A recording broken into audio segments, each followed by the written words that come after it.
Hello, you're welcome to Motherhood and Beyond. This is Monami and Obapa queer. Oh, I think by the time this episode comes out, yeah, the Meghan Markle interview will be out, so we'll understand it more. We'll know what's going on more. yeah, Basically, she's doing an interview with Oprah. yeah, And there's been a whole lot of buzz about it. And even yesterday, there were like this guy. He pranked Katie Hopkins, I think her name is. yeah. So he that did a woman. prank. Yeah. He did a prank for Katie Hopkins. Yeah. And now he did a prank on the royal, like the royal experts. Yeah.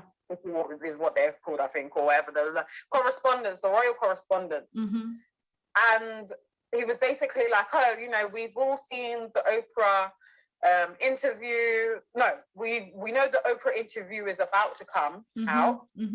And we kind of can tell the way that it's going to be played out. Yeah. Obviously, they haven't watched the interview. Yeah. But they were there bashing Meghan Markle as if they'd watched the interview and everything she said was lies. And I can't believe she spoke about the royal family like this. And it's like, but you haven't even watched the interview. You haven't even watched it. You don't even know what the woman said. Exactly. Yeah. You haven't even watched the interview. Yeah. So how do you know that it's going to be a bad interview? Yeah. And so, because let's be real, producers, they try and make it juicy so that people will come and watch it. Of course. Because So I really want to watch it.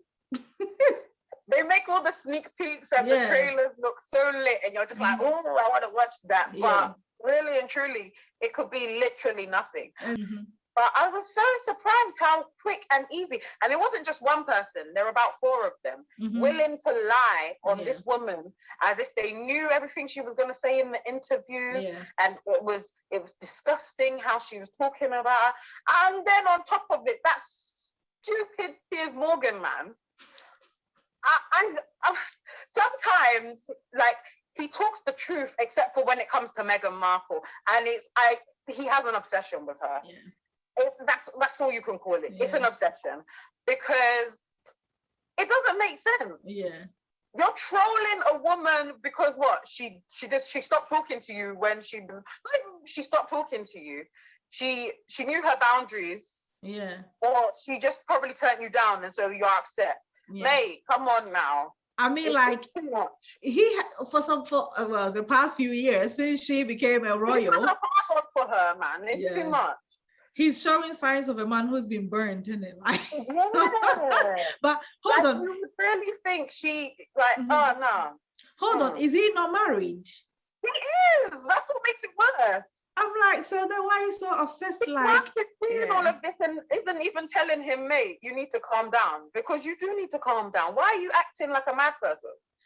And you know what? When I think they released a photograph, like family photo shoot, him, Meghan, and Harry, he was like, he tweeted something about how I don't remember the exact words, but he was basically saying, you don't want the media in your business, but this is you bringing photos out for the media, blah blah blah.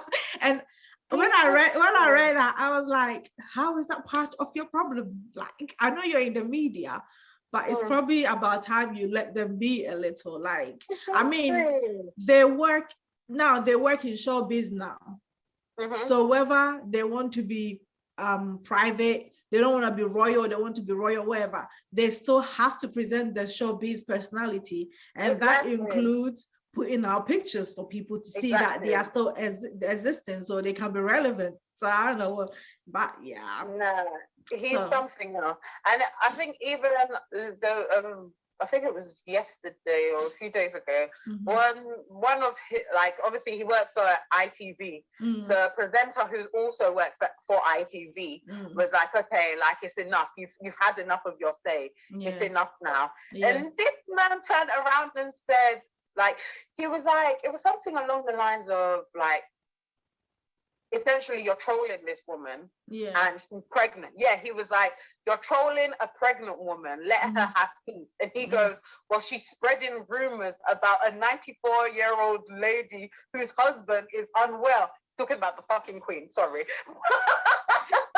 But she's not, though. I just laughed. I was just like, you personally that she has a problem with Meghan Markle? You know one thing. You know, I keep, like, when they keep talking about Meghan, Harry leaving the royal, whatever their whole issue is. I mean, I don't follow it like that. So I don't even know what they call them. They don't want to be royal anymore, whatever, right? They make it seem like the Queen is in her room, like crying and dying because of them. But then exactly. I watched a video on YouTube, and it was Harry and this guy. He's a UK what's his name, TV presenter, but he's moved to America. He's a comic presenter. He's quite big guy. I don't remember his name. James Corden. Yes, he does the carpool karaoke thing. James Corden. Yes. Corden? I think that's his name. Yeah, something like that. I remember the James, but oh well. So he did a little thing with Harry, and he was like, oh, so basically they're talking about their son, right? And Harry was like, oh, the Queen asked them what the boy wanted for, I don't know whether it was Christmas or his birthday, and Meghan was like, oh, he wants it was a toaster or something like that. So, I don't know if it's a toaster or something maker. It's basically a cookie thingy. And the Queen bought that and sent it to them. So I was like, they are cool. Yeah, like, you know what I mean? But obviously, let's get down to the nitty gritty of what it is. Yeah. It's because she has some black in her. Yeah. Because these times, the Queen's own son, needs his name in the press more than Meghan Markle does. Yeah. Because he's been involved in all sorts of whatnot, and I'm not saying he did that shit, but nobody has come out to say he didn't do that shit. Yeah. And on top of it, it's not getting as much attention as it should in comparison to Meghan Markle wanting to leave the royal family or the royal family setting. Mm-hmm. It's that, to me, that's not a serious topic. Like, she wants to leave the royal family. She wants her own private life. Fair enough. So this man that's there, apparently, apparently, you heard me say apparently. Yeah. Apparently. Apparently, raping and molesting and whatever else. Yeah. That is not a hot topic, but Meghan Markle wanting to leave the royal family is because she's black. You know what? I think right, Meghan being, I don't, it's really bad to use the word accepted, but you know, because you can't say, oh, I'm accepting you into my family, but you know what I mean? Because it's like, oh, who do you think you are? But Meghan being accepted in the royal family, there was a level of expectation from her being a black girl, you know, ever they say quarter black, half black, whatever, black, you black, you know, or not being full white, right? There was a certain level of expectation that she's going to abide by all the rules. She's going to do the puppy job, like just hop around them and be like, oh, But there is a woman, even though she wasn't a gazillionaire, a billionaire, or maybe not even a millionaire, she was a very strong, independent woman.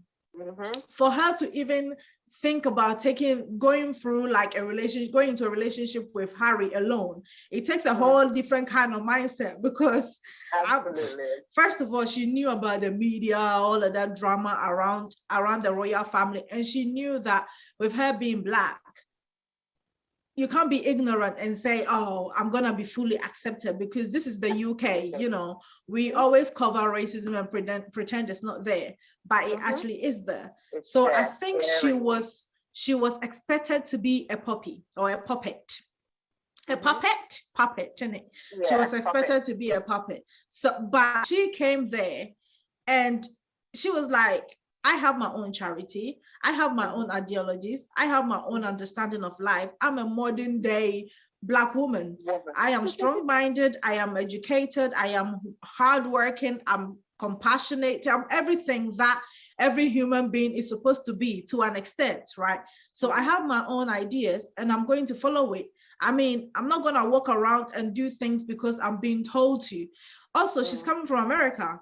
And the American lifestyle is very different from the UK or British lifestyle, because America is very resilient, isn't it? They're always fighting for something. So even comparing a black American or a black woman who is American to a black woman who is British or English is very different, because in England, people are much more calm and accepting and, you know, pretend we don't see shit.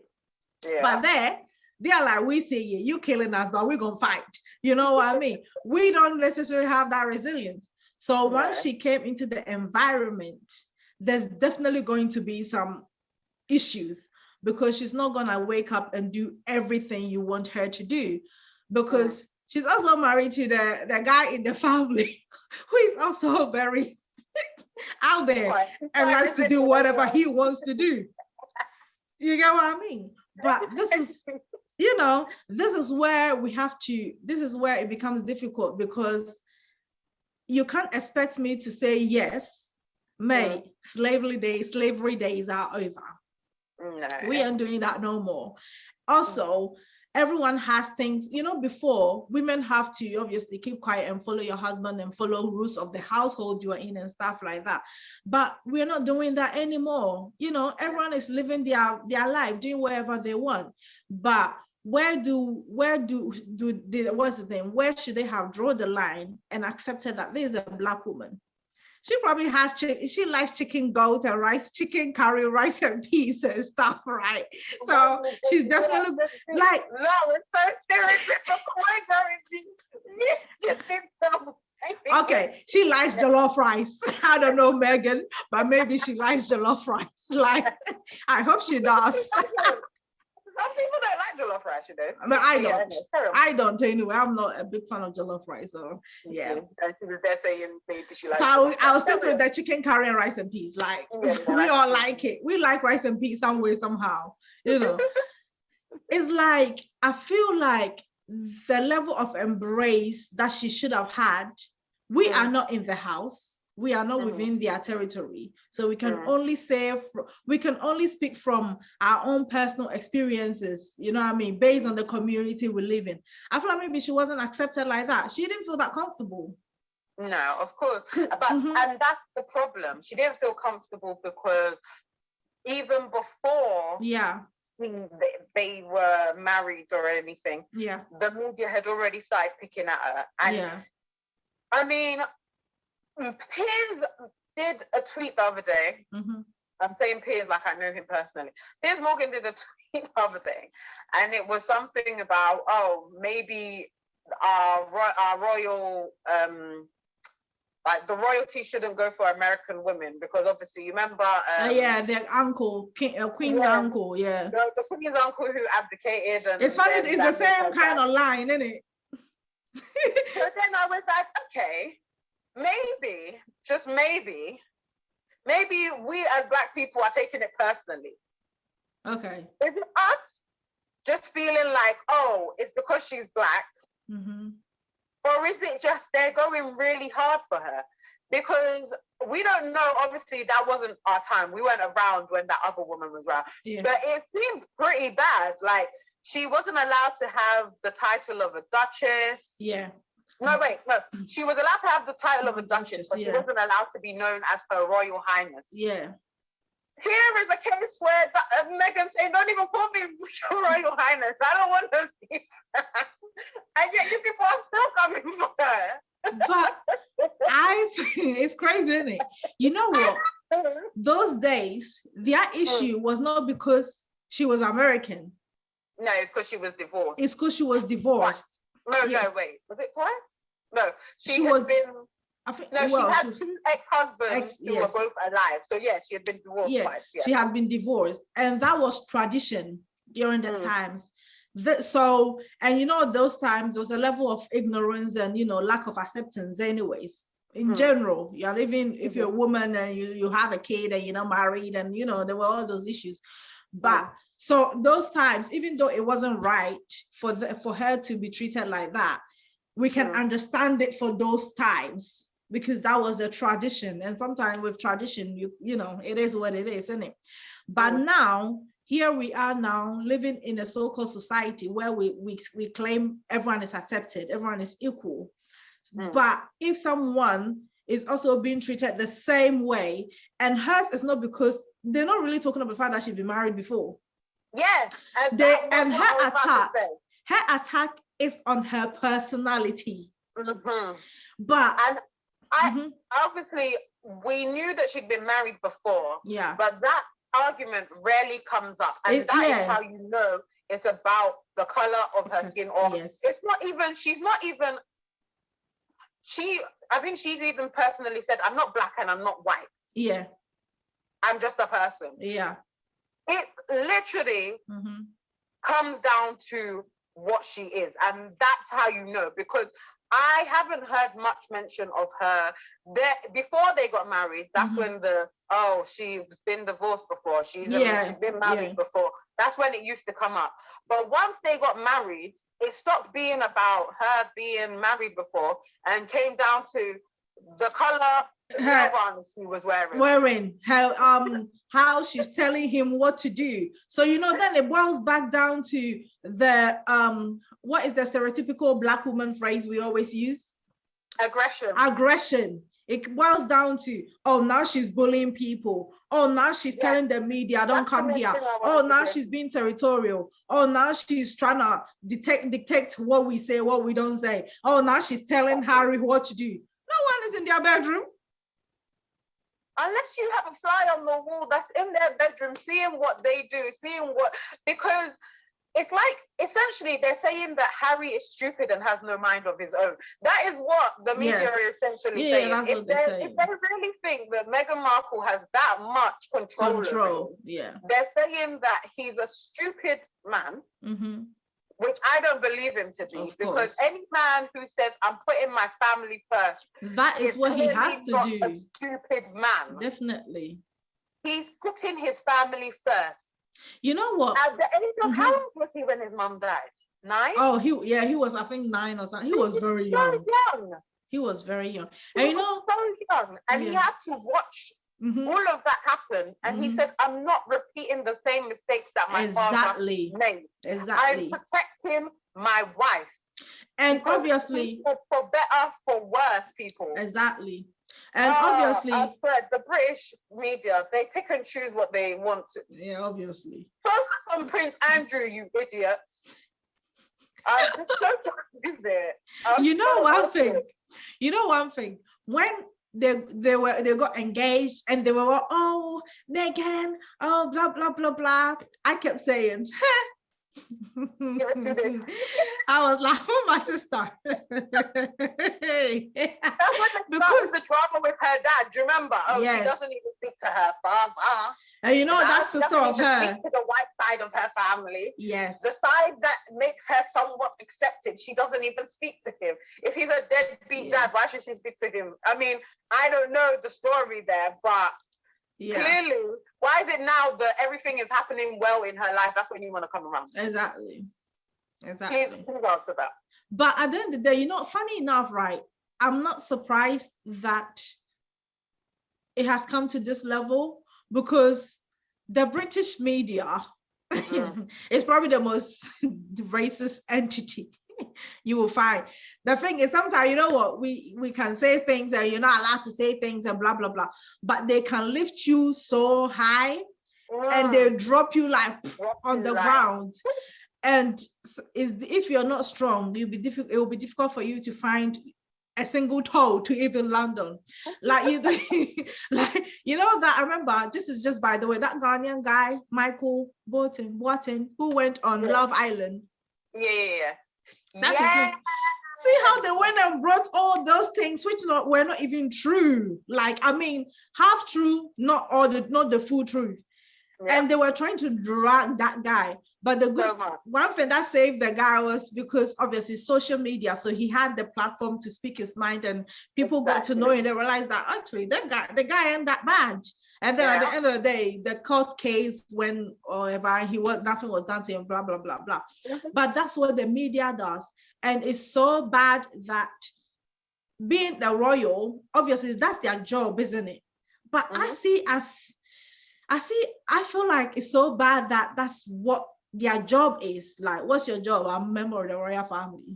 You know what I mean?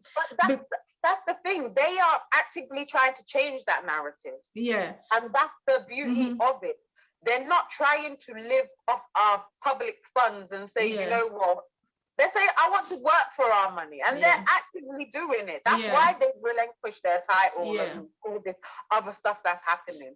So they're not trying to take our money. Which for me, that's a good thing. Hopefully it trickles down and somewhere along we get some tax rebates or something, because they get some expensive royals. Well, yeah. And you know, I remember before they were like, oh, if they knew they didn't want to be royals anymore, blah, blah, blah, whatever terms they use. I don't listen like that. They should pay back the taxpayers' money they paid for their wedding. I'm like, the lady did not know that you guys were going to be such dickheads.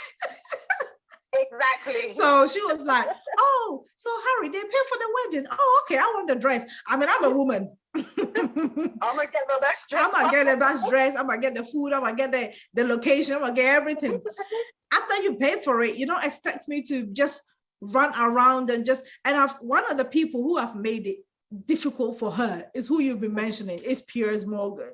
I mean, he tends to block everyone here and there, but he's made it. I think he really, whatever Meghan did to him, it really upset his soul, because he clearly has a big thing for her. I don't know what the thing is, but he has it. I feel like he's in the when you look at the British media space, he's like a big guy in it. And obviously he gets the respect and he probably gets the accolades here, and then everyone is falling down for him and things like that. But then he meets a woman, pretty young lady, who he probably thought he could take a little advantage of. And she's like, after she met him, she met Harry, mate. That's the grandson of the Queen. You are like you just a writer. And this is a young guy, single guy, you know, cute. And one thing I've always liked about Harry is like he's very in touch with reality. His social circle. I mean, this guy hangs around in Brixton and shit. Like, I knew Bravo was gonna go there, so I wasn't surprised. And the thing, I feel like, you know what, maybe it's possible that in general, the royal family themselves, I hate using accept, because you can't just accept a human being into your life. Like, that's rude. But for lack of a better word, they embraced, Meghan into the family, but the media found a way to go in there and just create little issues here and there and just mess them up. Like there's this thing I was reading this week about how reports of her bullying like some staff and things like that. And they said, oh, they're going to the royal correspondent, wherever they are, they issued a statement they're going to investigate. I really want them to investigate, and I really want to know what went on, and I want to know the report, because so you mean the same royals who were willing to argue and talk about an interview that they acted like they had seen even though they hadn't seen it, they're going to be doing the investigation. Right.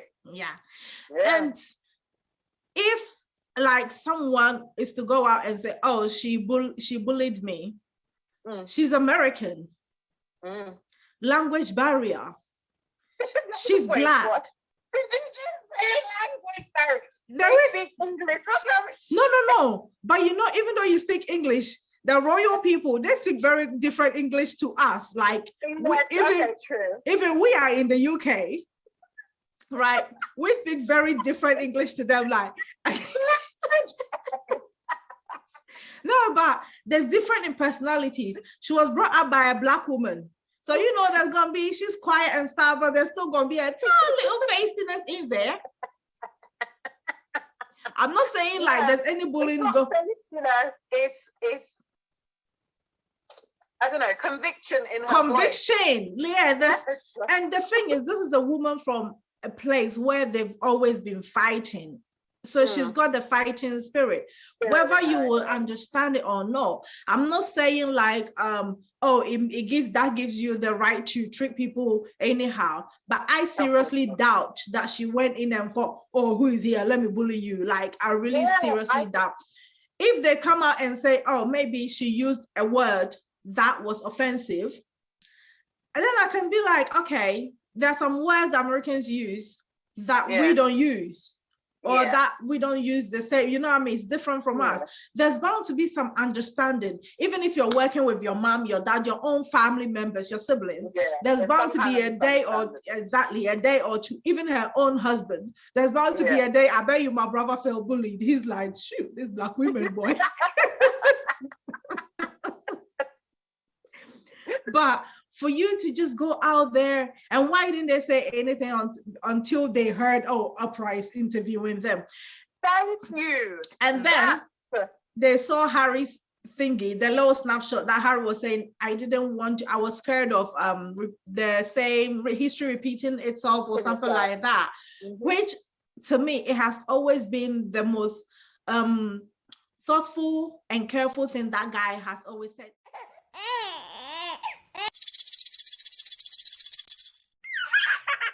So we've said all of this, but there are still some people that will still say that it's not about race. Yeah. And when I say some people, I mean white people. They'll tell you that it's not about race. It's just because she doesn't do stuff that fits the royal standards or something like that. Yeah. So is there a point where you're just like, I give up on talking to you people about race? Like, you just don't seem to see it. Yeah. Even though it's so glaringly in your face. Yeah. You know? Or are you still going to try and be that person who still educates them? You still feel like that education is needed? You know what? When it comes to race, my energy is only tailored to those who I know want to listen and those who have questions and they want answers to. I must, it's so tiring. It is so tiring. And you know what? I feel like a lot of white people, a lot of people, right? When you say race or racism, they're just looking at, someone blatantly saying to you, I'm not giving you the job because you're black. Or someone saying, oh, you're black this, you're black that, you're black this, you're black. A lot of people assume that's what racism is. And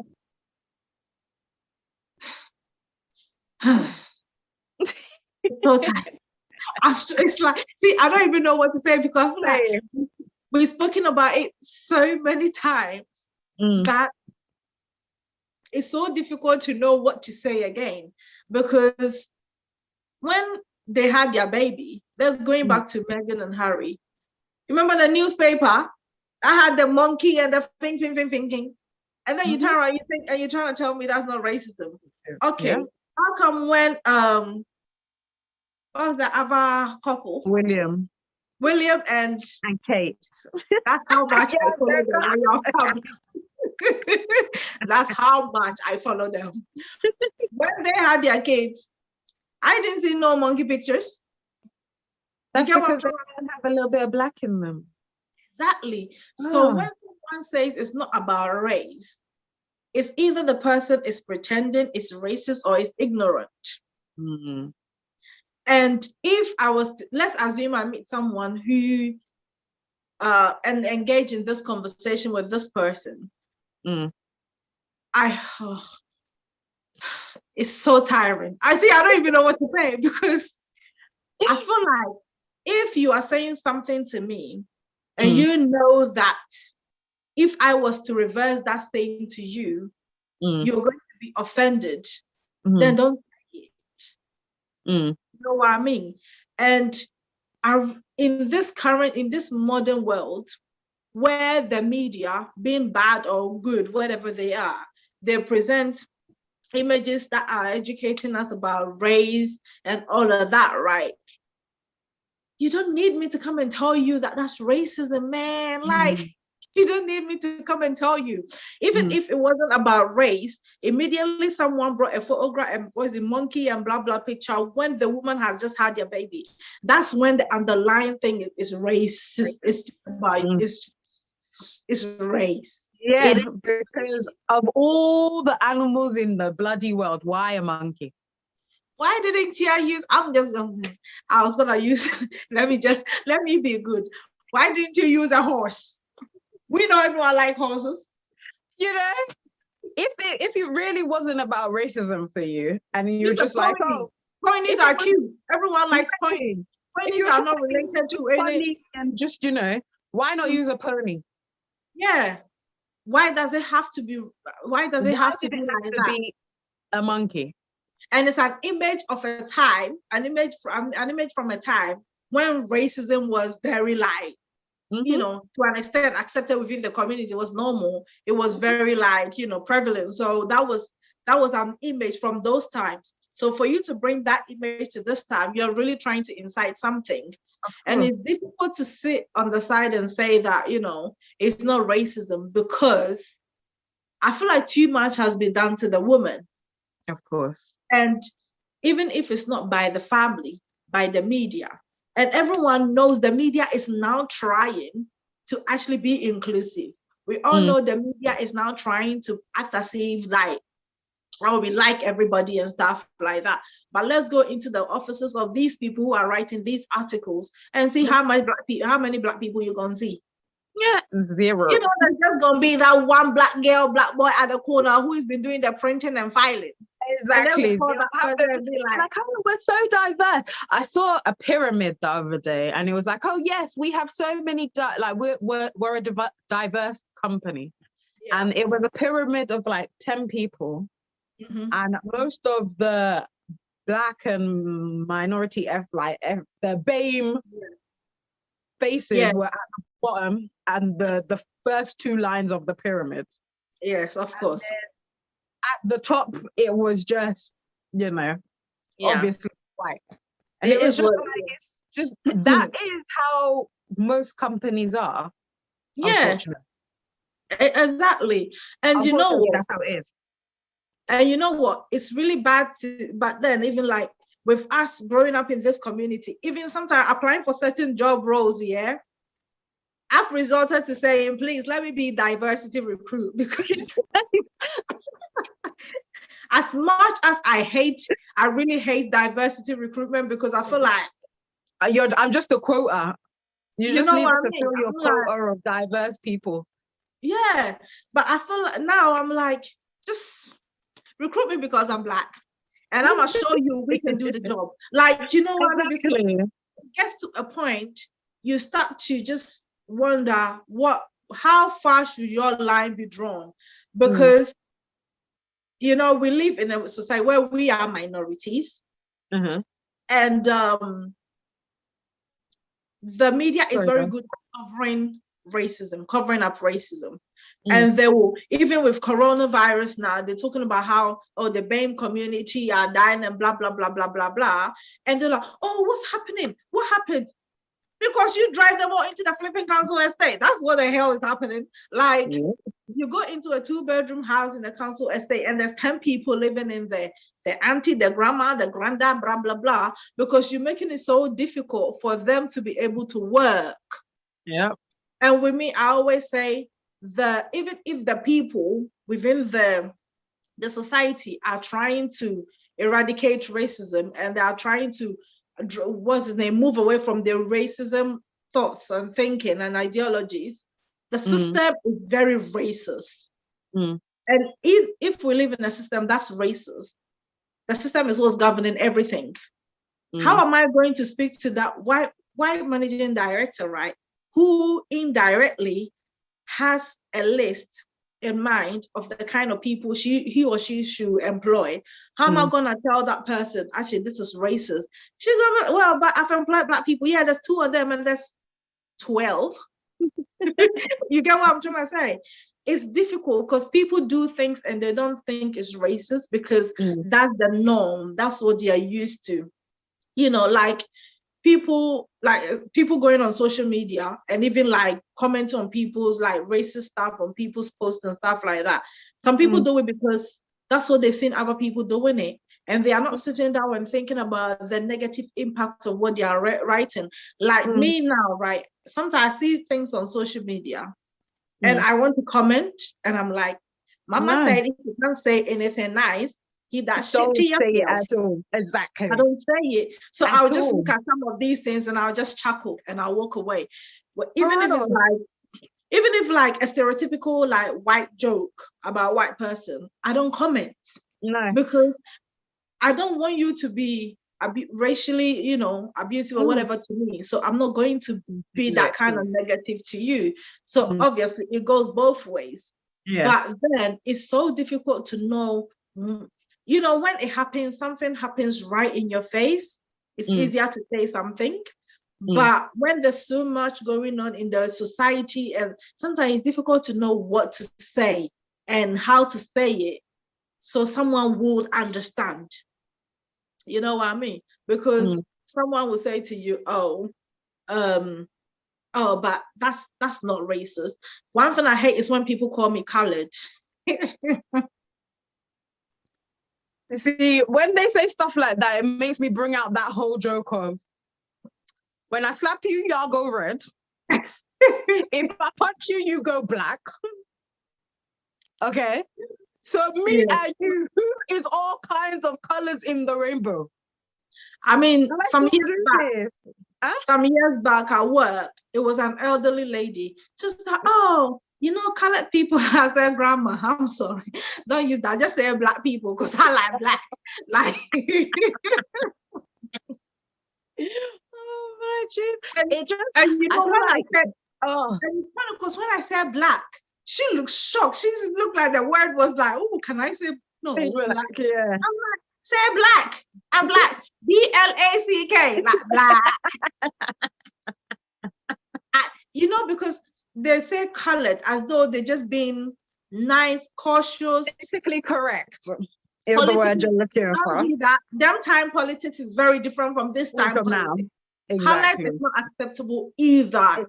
No. You know, don't call me colored. Call me black. You know, if you have to use my race in any way or form, just use black. You know what I mean? It's just the conversation about racism is just, it's something which is, I feel like it's too big, isn't it? The table is so small. Yeah. And there's too much on there. And it's because I feel like people pretend too much in our faces.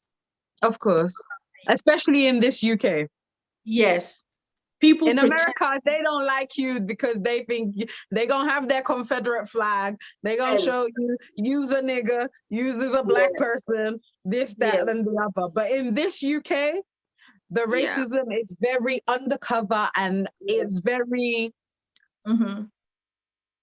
probably only shown amongst their own circle, if that makes sense. So within their little classes and their little societies, that black person, and they did this and that and that. But they love their political correctness in this country. And that's, I think, to ever be able to get to the root of the issue or solving the issue, the UK is going to have to unroot that whole, we've got to be politically correct. Yeah. If that makes sense. Yeah, because I feel like, you know what, I wasn't right now what you're saying, to be able to call out the races and educate people not to be racist, you need to be able to let people be themselves. Exactly. So you need to identify who the racists are. Exactly. Like, when we did the Brexit, election, vote and all of that, that's what I said to people. Y'all think people are voting for Brexit because they think the Europeans are going home. They think Brexit is going to take the Asians and the black people back home. Like, you know what? They want all of y'all to get out their country. Like, they don't care about their little Eastern European person, because until that person speak, they don't see the difference. They care about you, that black person, and you, that what's his name, Asian person down the street. That's what their vote for Brexit is for. Yeah. Forgetting that Brexit is actually going to bring in more Black and Asians. And that's karma. Because now they're trying to recruit nurses and doctors from Asia and Africa. Where do you think they're going to live? Like on the sea? No, they're not going to live on the ocean. They're going to be living next door to you. So, yeah. But like you said, that's karma. Karma's a bitch, y'all. It's a bitch. So, as you said, people need to stop being politically correct. And you know what I noticed? I've been job searching recently because I'm trying to look for a job finally. And I've been applying for jobs on online recruitment sites here. And they ask you right to work in the UK, right? And then they say right to work in the EU. Why the fuck you need to know if I can work in the EU? You ain't in the EU no more. You get what I'm trying to say? Yeah. That's what I think about the institutional racism that people sometimes overlook it. I was like, hold on. Most Africans and Asians, if they have a right to work in the UK, because we are not in the European Union anymore, they're not going to have the right to work in the EU. So that was not going to tell, you are African, you are Asian, oh, she Black, she white. You get what I'm trying to say? How many people, when you look at the race, that's going to be able to take both. It's mostly white people. Exactly. You get what I mean? Because that's the majority. You understand? Yeah. So in a way, they're still creating ways to still like segregate and keep creating the poverty in the community area, in the Black areas and the, the BAME community areas. They're still trying all these things. And have to be in the environment to really, you have to be really involved to really understand these people are trying to take their piss. Okay, well, let me put this to you then. How about this? So I'm playing devil's advocate here. Y'all know So, right. What if, for example, statistics, I'm not sure what the statistics are on the BAME community in the UK. Yeah. But I know it's relatively low. It's very low. Really, I don't know, maybe like Black people are 8%. I was gonna say 10. So let's say 8%, right? Yeah. So if there's a company of about 100, it's expected that there's only gonna be 8 Black people or eight BAME members there, right? Yeah. Essentially, that's what statistics are saying. Yes. So then why is it that we're complaining when there are only 2 people or a few people in an organization of about 50 that are BAME? You know what? To me, sometimes we can look at the number of people who are in the organization, but which positions are these number of people playing? You understand? If the 2 or the 8 or the 3, like the minority, which obviously, except it's a Black man's company who wants to bring all the people together, like, come, let's go, except it's that. If it's a normal, everyday, company, and there's 100 employees and there's 8 BAME people, what positions are they holding? Are they the ones on the work floor, the shop floor? Is it only one person who is not even a manager, but a supervisor? You know how they give us supervisor roles like it means nothing. You want to be a supervisor? No, I don't. Like, you get what I mean? Sometimes it's not about the number of people who are working there as such. That's very important, because that's also it shows that you are being diverse. You're looking at you're not picking people based on their, race, but also qualification, experience, blah, blah, blah. But how many people are also among the top team? You know what I mean? And a lot of these companies, when you go to it, the Blacks are the supervisors coming down. You'll get an Asian man, not even woman, an Asian man who is assistant manager, you know, and he's been working there for a whole 10 years. And the manager has been there for 6 years. You get what I mean? Mm-hmm. You get the Asian man who's assistant manager, then you know the rest, the bosses are white. So it's also about the positions they are holding. The thing is everyone given the right opportunities? Because somewhere like in London, we know London has a lot of Black people. So if I was to go into a company in, let's say, North London, North London. Yeah, exactly. Yeah.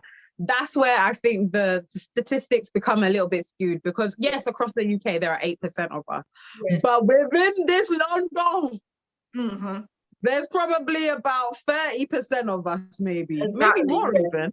Yeah, who knows? So if companies are only having 2 people out of 100, then it's a little bit like So it depends on the area. And even talking about London, if I was to go into like City of London, you know, or Central London, areas which are, you know, more prominent and has a lot of riches going on there, and I go into a company and I see predominantly white and they are the bosses, that tells me something, because although Black people are not living, the number of Black people in these areas or BAME community, you know, areas are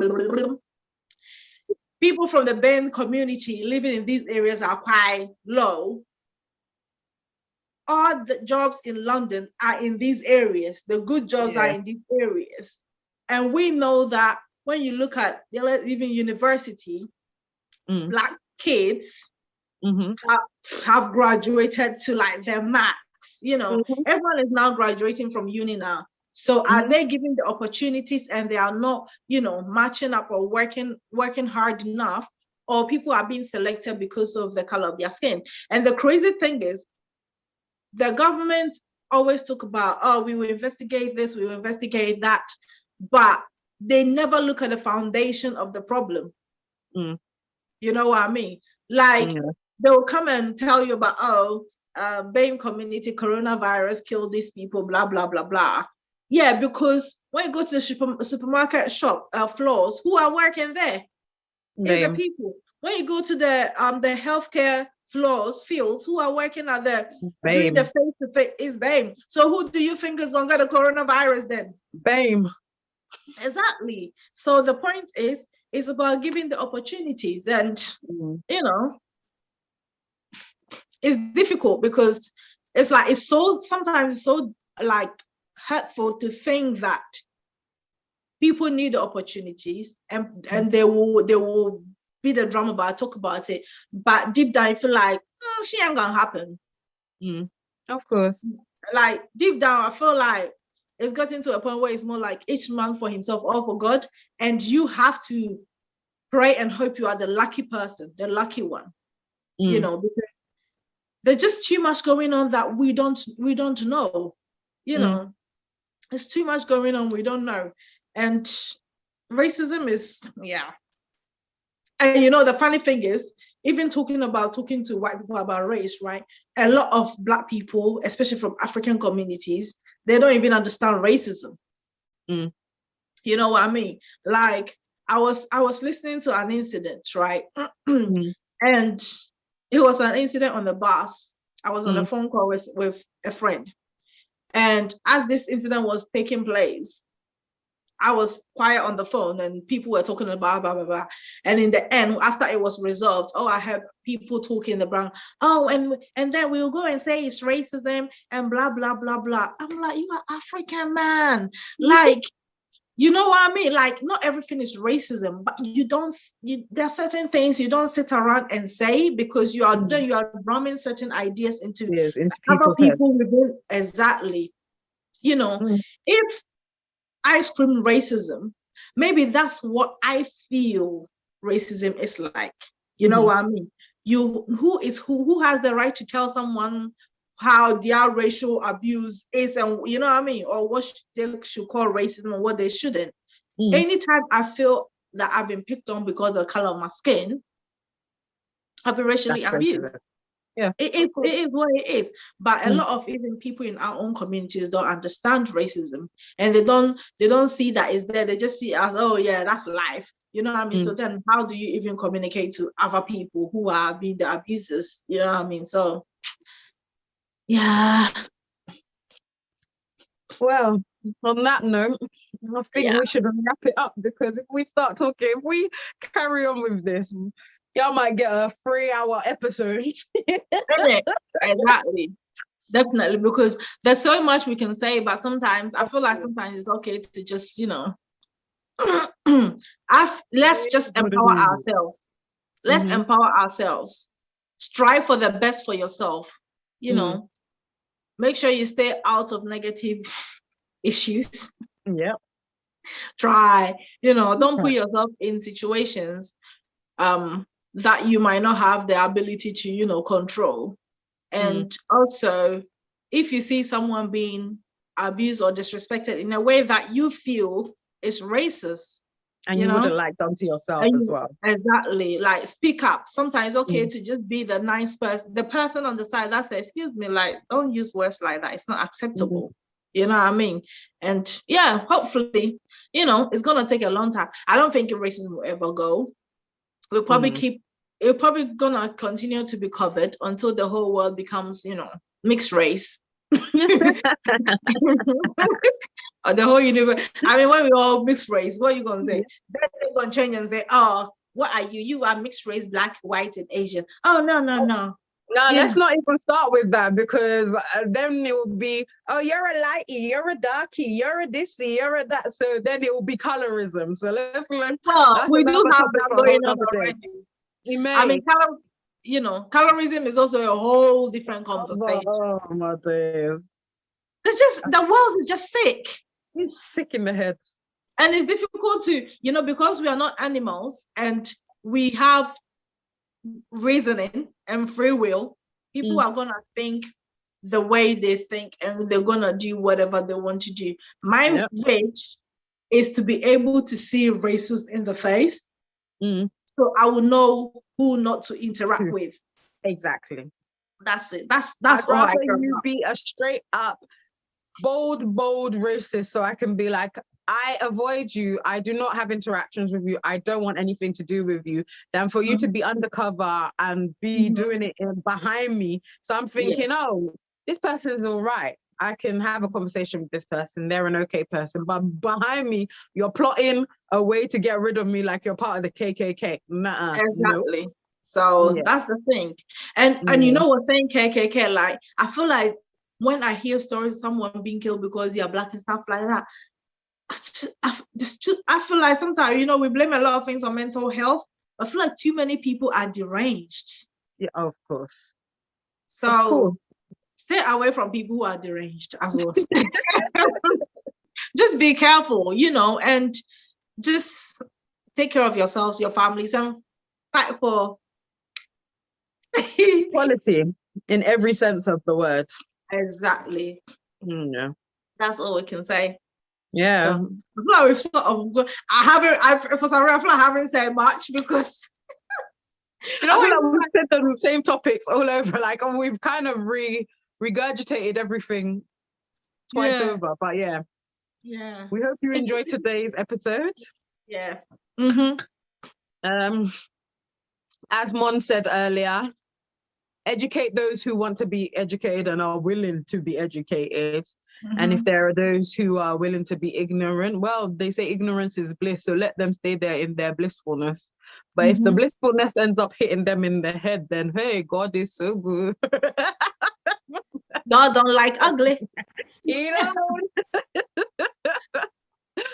So thank you for listening and watching us today, because don't forget we're available on YouTube as well, guys. And we hope you enjoyed it, and we will be back again in 2 weeks. So don't forget to follow us on all our socials. You can follow us now on YouTube, Instagram, Facebook, and Twitter. It's all Motherhood and Beyond podcast. And that's it. All right. Bye, guys. Bye. Vista. Bye-bye.